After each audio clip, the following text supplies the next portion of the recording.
सुबह 11:30 तक करीब स्नो हुआ। उसके बाद हम लोग निकल गए रूज़वेल्ट पार्क। ये यहाँ का सबसे हिस्टोरिक पार्क है। इसके अंदर लेक्स हैं, वॉकिंग पाथ्स हैं, प्लेग्राउंड्स हैं, स्पोर्ट कोर्ट्स हैं। लोग यहाँ फ़िशिंग, पिकनिक करने के लिए आते हैं और बहुत सारे इवेंट्स भी होते हैं। और यहाँ तक कि यहाँ पे सीज़नल आइस स्केटिंग रिंक भी है। फिर अनाया ने बोला कि मुझे यहाँ पे स्विंग करना है, तो डैडा उसको स्विंग कराने के लिए ले गए। Mom, let's go to TJ. क्या करोगे टीजे मैक्स में जाके? हैपन।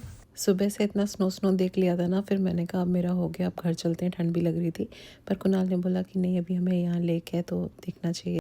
यहाँ के वॉकिंग पाथ्स पे स्नो अच्छा खासा था, तो मुझे डर लग रहा था कि गदवे कहीं कैसे जाएगी उसकी व्हीलचेयर और हम लोग भी फिसल ना जाए। तो ये तो बंदर हमारा कूद गया वहाँ पे खेलने लगा। फिर कुणाल ने बोला कि हमारा फ़न हो चाहे ना हो, लेकिन अद्वै का फ़न नहीं रुकना चाहिए। और अद्वै भी कह रहा था मुझे भी फ्रोज़न लेक देखनी है, मुझे भी ले चलो। पहले व्हीलचेयर रख दी और फिर अद्वै को लेकर आए। और देखो स्नो पड़ा हुआ है, पर मैं कह रही थी बार बार कि व्हीलचेयर हमको प्रॉब्लम होगी, पर कुणाली माँ ने बोले कि नहीं, उसको भी घुमाएंगे।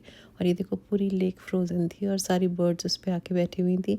यहाँ पे ना इस लेक में बहुत सारी डक्स हैं और मैं ढूंढ रही थी बेचारी डक्स कहाँ हैं। स्नो के लेक के अंदर है, पानी में है, ऊपर है, पर दिख ही नहीं रही थी, पता नहीं कहाँ चली गई थी।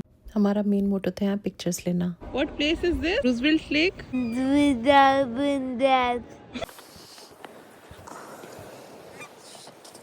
ये हमारा सेकंड विंटर था यहाँ का।